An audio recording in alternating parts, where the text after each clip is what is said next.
El Castell del Remei es una finca histórica.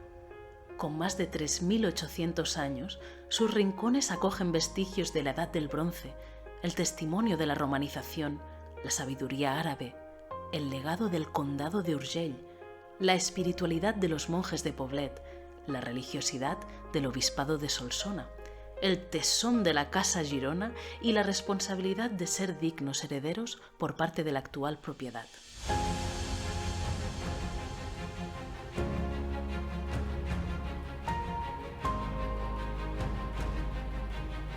A finales del siglo XIX, Castell del Remei fue una colonia agrícola pionera en la implementación de los avances tecnológicos surgidos a raíz de la Revolución Industrial.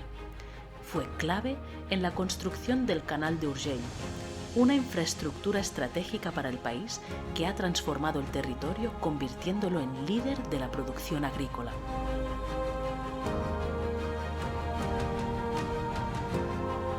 La bodega Castell del Remei es la más antigua de Cataluña en la elaboración y etiquetado de vinos de crianza.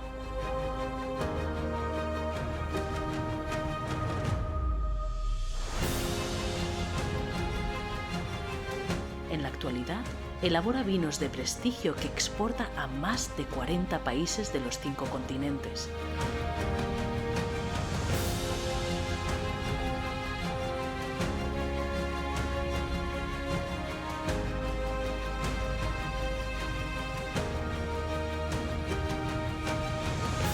La Fundació Castell del Remei pretende conservar el espíritu de la cultura e historia y poner en valor su entorno.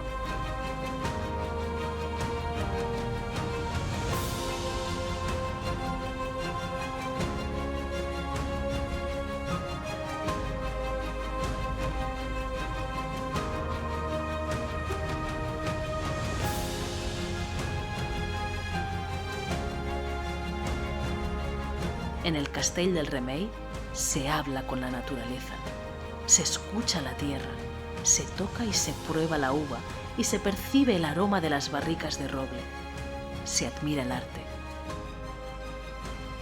Esto ofrece a quien lo sepa apreciar.